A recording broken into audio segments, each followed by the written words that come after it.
Okay, let's talk about something really tough. That feeling when trust in relationship just shatters, betrayal. It's incredibly painful, right? It really is. It knocks the wind out of you. And so Right. often people go through it feeling utterly alone, navigating this wreckage in silence. Yeah, totally alone. But, amidst all that pain, sometimes resilience, even hope, can start to find a way through. It's kind of amazing. It is. And that feeling of betrayal, it's almost universal, isn't it? The details change, but that core hurt, it resonates. Absolutely. So that's what we're doing today in this deep dive. We're looking at a really powerful personal story. It's called A Story of Pain, Faith, and Hope. And it's from the material, story1.pdf that we looked at. Right. And we're using it as like a window into what it's actually like dealing with infidelity, the whole messy, complex process, forgiveness, healing, all of it. Yeah, our goal here is really to pull out the key insights from this very personal account. We'll look at the pain from both sides, actually. Oh, that's important. Yeah, the struggles they both faced, the steps they took. Basically, how a couple can navigate something this huge even when trust seems gone. What does that healing path actually look like? Okay, so let's start there. Let's step into that immediate aftermath looking through Maria's eyes first. The story paints this picture. Her on the edge of the bed, touching the cross around her neck. Mm-hmm. And the room is just thick with memories. Laughter, promises, all contrasting sharply with this awful present pain. You can almost feel it. That contrast is so powerful. And we know Carlos had confessed months before this moment.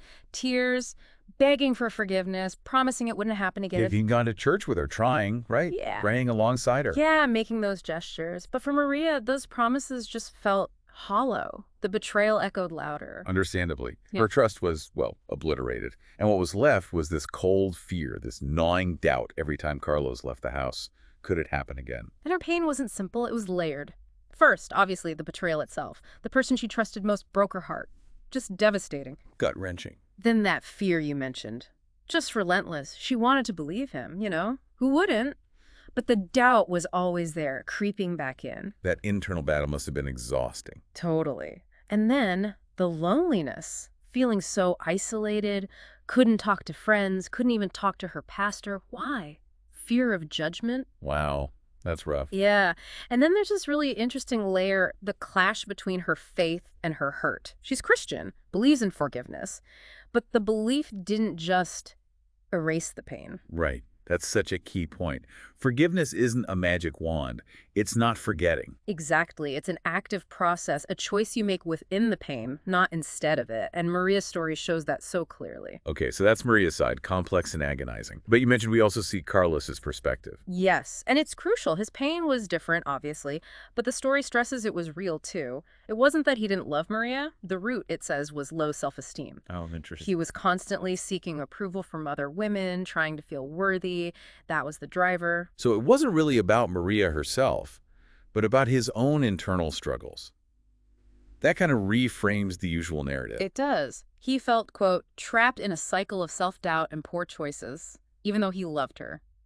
And he was dealing with intense guilt and shame himself. Even finding some comfort at church, but still carrying that weight. Right. It shows that infidelity often comes from these deep, complicated internal places, not always just malice. Understanding both sides seems really key to seeing the whole picture, the potential for healing. It moves past just blame. Exactly. It allows for a deeper understanding, which you absolutely need if you're going to move forward. So, with that context, let's look at Maria's journey towards healing. It wasn't quick, it was step by step. Okay, so what was the first step for her? Well, one of the first big ones was actively wrestling with forgiveness, praying, reading scripture, really searching. And struggling with it, right. Mm-hmm. The story mentions she found comfort in verses about forgiveness, but also confusion. Like, am I supposed to just forget? Is being angry wrong? Yes. That internal conflict is so relatable. Trying to square your beliefs with these really raw human emotions. She didn't just accept, she grappled. That grappling sounds essential. What came next? It led her to reach out, to seek support. She confided in a trusted friend from her Bible study group. That must have taken courage. Huge courage. And the friend's response was vital, non-judgmental. And she offered this key insight. Forgiveness is a process, not a one-time event. Ah, that's powerful. It's not a light switch. Exactly. It's a path, and you stumble. And this friend also encouraged practical steps. setting boundaries, seeking counseling both for herself and together with Carlos. So that support was a real turning point, gave her validation and practical advice. Definitely. And that led them to start joint counseling. Honest conversations, the story calls them, but it wasn't easy. I could imagine. The story says it was hard, sometimes excruciating. Yeah, that sounds about right, but it was necessary. Maria started voicing her fears, her pain, and importantly, Carlos started opening up about his insecurities, the reasons behind his actions. So real transparency starting to happen, facing the truth together. Slowly, yes. Incrementally. That's where the rebuilding of trust could actually begin. Not by ignoring the past, but by understanding it together. And during this, Maria had another big realization, didn't she? About forgiveness and boundaries. She did. She realized forgiveness did not mean tolerating repeated betrayal. That was huge. It empowered her. So she started setting boundaries. Yes. Concrete ones. They agreed on transparency, accountability, regular check-ins, things that would help her feel safe again. It wasn't about punishment, but about protecting her own peace. Precisely. And Carlos also took a big step, starting individual therapy to work on his self-esteem issues, that need for external validation. That's crucial too, right? Addressing the root cause, not just the behavior. Absolutely. It shifts the dynamic. He's actively participating in his own change, not just reacting. Which brings up a point. How much say does the person who was hurt have in what reconciliation looks like? Maria seems to really take charge here. She does. Her journey shows it's not just about accepting an apology. It's about actively shaping the way forward, defining what healing needs to involve for her. And finally, faith played a role again, but maybe in a different way. Yeah, she consciously focused on rebuilding faith, but not as, like, a guarantee of a perfect marriage, more as a source of personal strength. Finding comfort in prayer, worship, her community. And she reached this understanding that staying with Carlos was her choice.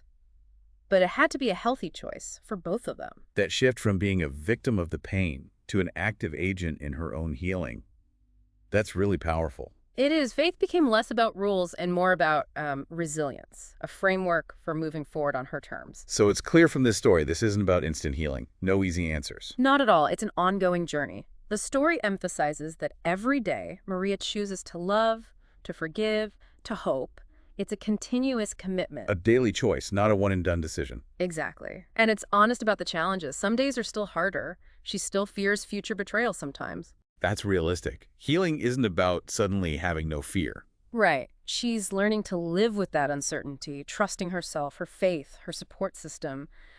That realism is important, I think. And Carlos, he's still part of this ongoing journey too. Yes, the narrative says he continues to work on himself, trying to be the husband Maria deserves. Their marriage is described as a work in progress. Marked by pain, yes, but also resilience, faith, and the possibility of redemption. Not a fairy tale, but something deeply human. And incredibly brave. I think the message for anyone listening who might be on a similar path is pretty clear from this account. Which is? You're not alone. Healing is possible, even if it feels impossible right now. It takes time, effort. Your pain is valid. And your sources of strength, faith, friends, therapy, whatever they are, they matter. Lean on them. That's a hopeful message, even within such a painful context. So bringing it all together, this deep dive into Maria and Carlos's story really shows the layers, doesn't it?